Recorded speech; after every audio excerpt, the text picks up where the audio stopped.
selain melecehkan Baitullah, rumah Allah, juga ini semakin menunjukkan bahwa yang bersangkutan itu memang sangat tidak paham tentang Islam. Kita bisa merasakan selama dia memimpin di Purwakarta itu bagaimana resahnya ulama dan umat Islam. Saya terus terang saja nggak tahu persis apa beragama atau tidak. Kalau dia beragama Islam, saya nggak melihat tindi-tindi keislamannya yang ada, bahkan justru pernyataan-pernyataannya sangat bertolak belakang dengan Islam. Apa? Berasal dari mana? DNA-nya dari mana? Genetikanya dari mana? Ini adalah upaya sistematis. Kemudian orang lain datang dari negara lain ke sini, tiap hari membanggakan leluhurnya, tiap hari bercerita keunggulan leluhurnya, tiap hari kita harus mendengarkan riwayat-riwayat leluhurnya. Setelah itu kita bermahabbah pada mereka, menghormati mereka, mendewa-dewakan mereka, dan kita menganggap diri kita lebih rendah dari mereka. Dan tak terasa domba kita kirim, uang kita kirim untuk mendapatkan air putih agar kita usahanya lancar. Kita keluarkan uang demi mereka. Dan kita semakin direndahkan martabatnya sebagai suku dan sebagai bangsa, padahal mereka makan setiap hari dari kita. Assalamualaikum warahmatullahi wabarakatuh. Saudara-saudaraku sekalian, ini ada statementnya dari seorang kiai yang katanya dari Bandung. Beliau menuduh Kang Deddy Mulyadi, ya, calon gubernur Jawa Barat, yang mengatakan bahwa Kang Deddy itu bukan Islam, bukan beragama Islam. Ini harus dipertanyakan gelar kiainya ini, ya. Kiai atau politikus berbicara agama Islam, ya, pada saat kontestasi, ya, Pilgub. Ini kan lucu ini, ya. Apalagi beliau bilang jangan pilih orang ini. Ini benar-benar politik ini, bukan seorang kiai ini, ya, politikus, ya. Apalagi didukung oleh podcastnya pendukung PKS ini, ya. PKS yang notabene banyak dari kalangan Balawi itu di PKS itu, ya. Ini benar-benar politik yang menurut saya, ya, kurang adab ini. Pas momen politik isu agama diangkat. Coba, isu agama diangkat, bahwa jangan pilih orang ini karena orang ini tuh bukan beragama Islam. Waduh. Untuk di Jawa Barat, karena dari 4 calon yang ada ini, nampaknya ada satu calon yang sudah harus disingkirkan dari pilihan oleh umat Islam. Jawa Barat ini dikenal sebagai pusat gerakan Islam, fanatis terhadap Islam, ini luar biasa Jawa Barat itu, sehingga saya kira memang patutlah kalau yang memimpin Jawa Barat ini adalah seorang Muslim gitu. Nah, kenapa yang satu ini? Kalau menurut saya yang satu ini, saya nggak tahu agamanya apa, saya nggak tahu agamanya apa, karena ada pernyataan yang bersangkutan itu di salah satu buku karangannya itu. Agama itu adalah budaya, dan budaya itu adalah agama. Saya yakin orang yang beragama tidak mungkin mengucapkan kalimat seperti ini. Ini di samping pelecehan terhadap agama, gitu, ya, itu nggak mungkin.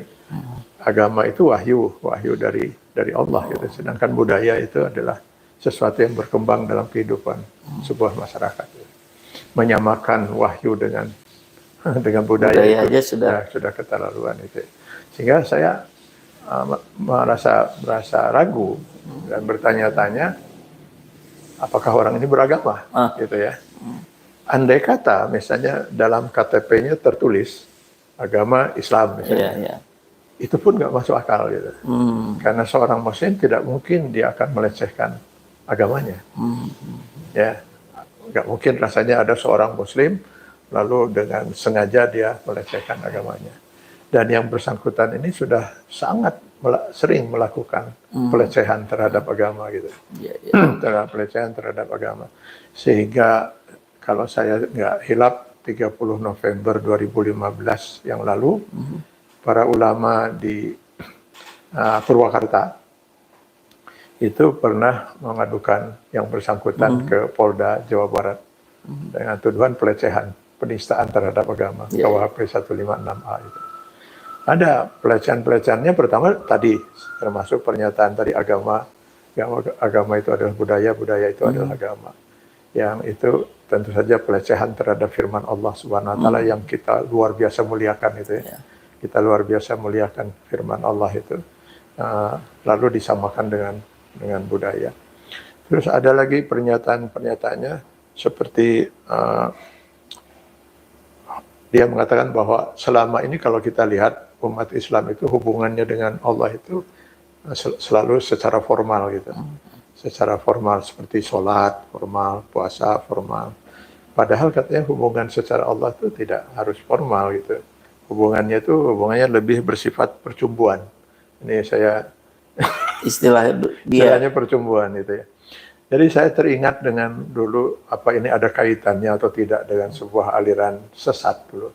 Jawa Barat ini kaya betul dengan aliran sesat, Pak. Ada sekitar 250-an aliran sesat. Dulu ada satu aliran sesat itu yang mengaku juga Islam, tetapi tidak pernah sholat. Karena itu tadi prinsipnya itu formal. Yang penting katanya hubungan kita dengan Allah gitu. Nggak perlu diatur-atur dengan sholat, puasa dan sebagainya. Yang penting kita menjalin hubungan dengan Allah. Nah, diantaranya mereka tinggal diam saja sambil eling seperti itu. Nah, apakah ini termasuk yang bersangkutan ini termasuk aliran sesat ini atau tidak? Saya belum bisa memutuskan. Tetapi pernyataan bahwa tidak perlu formal dalam beragama ini, ya apalagi diistilahkan dengan bahwa dengan Tuhan itu hubungannya percumbuan. Ini makin luar biasa aja. Lalu ada pernyataannya lagi bahwa jika sampah itu bersatu dengan dirinya, sampah. Jika sampah itu bersatu dengan dirinya, maka sampah itu akan harum. Kenapa? Karena bersama sampah itu ada Allah. Wah, ini luar biasa. Bayangkan sampah itu sesuatu yang sangat kotor, yang sangat kita dijauhi oleh orang. Tapi menurut dia, disitulah ada Allah gitu, di sampah-sampah itu. Hingga sampah itu menjadi harum. Gitu. Ini satu pemisalan yang sangat tidak layak lah untuk diucapkan kalau oleh seorang yang Muslim gitu ya. Lalu pernah juga yang bersangkutan itu ketika memberikan sambutan dalam pelepasan jemaah haji, dia kemudian menyatakan nanti katanya kalau saya jadi presiden, gitu. Mudah-mudahan tidak pernah gitu ya, tidak pernah terjadi itu. Kalau nanti saya jadi presiden katanya, saya akan pinjam Ka'bah. Saya akan pinjam Ka'bah, saya taruh di sini di Purwakarta waktu itu karena dia sedang memimpin di Purwakarta. Saya akan taruh di sini supaya umat Islam Indonesia nggak perlu repot-repot pergi ke Mekah. Saya pinjam saja di sini Ka'bah. Ini juga pelecehan terhadap Islam tentu karena kita tahu luar biasa kita muliakan Ka'bah karena dia adalah rumah pertama yang dibangun langsung oleh Allah gitu kan. Apakah dengan perentaraan malaikat atau lain, pokoknya itu rumah pertama yang dibangun di bumi itu adalah itu rumah Allah itu. Semua orang memuliakan itu, bukan hanya Islam. Dari zaman dulu orang memuliakan itu. Dan yang kedua, ini semakin menunjukkan bahwa yang bersangkutan ini sama sekali tidak paham tentang Islam. Dikira mungkin haji itu cuma tawaf Ka'bah saja itu. Padahal untuk haji itu bukan hanya itu kan, nanti ada wukuf di Arafah dan itu rukun utamanya. Ada mabit di Mina, mabit di Muzdalifah, melempar jumrah dan seterusnya. Jadi ini semakin juga selain melecehkan Baitullah, rumah Allah, juga ini semakin menunjukkan bahwa yang bersangkutan itu memang sangat tidak paham tentang Islam. Lalu ada lagi pernyataannya umat Islam itu tidak masyarakat itu tidak wajib berzakat. Tidak wajib berzakat. Ya, karena nanti APBD lah nanti yang wajib melayani masyarakat. Bagian keduanya benar. Memang APBD itu ya harusnya sampai kepada masyarakat gitu ya. Tapi bahwa masyarakat tidak wajib berzakat, wah ini masalah prinsip dalam Islam yang ini rukun Islam berzakat itu ya. Ini juga kembali melecehkan. Dan saya dulu pernah diundang oleh para ulama di Purwakarta gitu. Karena luar biasa mereka sangat resah Pak dengan keberadaan yang bersangkutan ini. Di Purwakarta sendiri sering dilakukan upacara-upacara yang berbau menurut Islam berbau kemusyrikan gitu. Ada sesajen, ada kepala kerbau, terus ada iring-iringan dan lain sebagainya. Lalu kemudian juga dibangun patung-patung yang memenuhi kota Purwakarta itu. Nah, patung-patung ini dalam Islam, patung pahlawan saja masih jadi perdebatan di kalangan para ulama. Apakah layak kita umat Islam itu membangun sebuah patung, walaupun di situ hanya sekedar penghormatan terhadap seorang yang punya jasa di negeri ini. Itu saja masih diperdebatkan soal haram tidaknya itu. Ini patung-patungnya nggak ada urusan dengan pahlawan. Sehingga terjadi keresahan sampai akhirnya saya termasuk yang waktu itu hadir lalu mencoba menenangkan, dan kita bersepakat dengan para ulama di situ dan perwakilan dari Pemda. Oke lah, sekarang silakan kita beri kesempatan, coba dirobohkan saja patung-patung itu, jangan sampai dirobohkan oleh massa gitu. Ya, akhirnya kita arahkan seperti itu, lalu kita isi acara, lalu setelah itu saya pulang. Tapi rupanya ada kelompok lain yang tidak ikut dalam pertemuan itu, rupanya terus juga melakukan penghancuran karena mereka sudah tidak bisa melihat kondisi seperti itu. Nah, saya khawatir betul ya. Kita bisa merasakan selama dia memimpin di Purwakarta itu bagaimana resahnya ulama dan umat Islam itu. Dengan segala macam apa yang mereka dilakukannya itu. Andai kata nanti di Jawa Barat masih dengan prinsip seperti ini, wah kita khawatir kita umat Islam di Jawa Barat hanya akan dibawa dalam keresahan dalam kehidupan yang sayang betul, karena Jawa Barat itu saya kira hampir semua, saya lihat misalnya Kapolda yang saya ingat, yang saya tahu ya, yang diutus ke Jawa Barat, Panglima TNI, selalu saya lihat orang-orang yang kuat dalam beragama itu.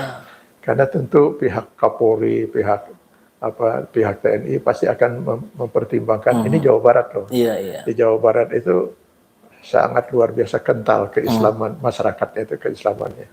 Karena itu yang memimpin harus orang yang benar-benar agamanya tidak jadi masalah gitu di masyarakat. Saya kira itu mungkin Pak Kiai, itu saya sedikit pengen tahu yang 2015 tadi kan sudah dilaporkan ya ke Polda. Itu sudah ujungnya sampai mana tempo hari itu? Ya, seperti biasalah kalau kalau yang dilaporkan orang yang sedang memegang jabatan ya seperti itulah, demi kondusivitas dan lain sebagainya.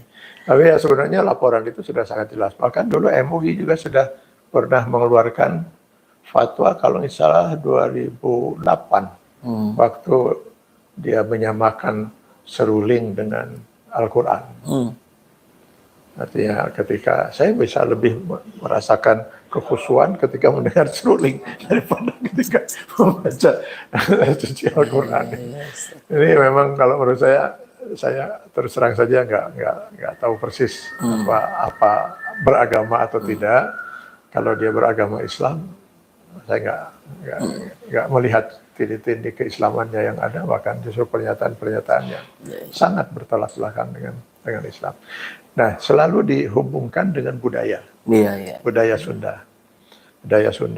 Saya pernah bicara dengan salah satu tokoh Sunda di Jawa Barat, seorang guru besar ada Ustaz Pasundan di Unpas. Itu saya pernah tanyakan, ini gimana kok dibawa-bawa Sunda, padahal dia adalah pimpinan apa namanya itu Sunda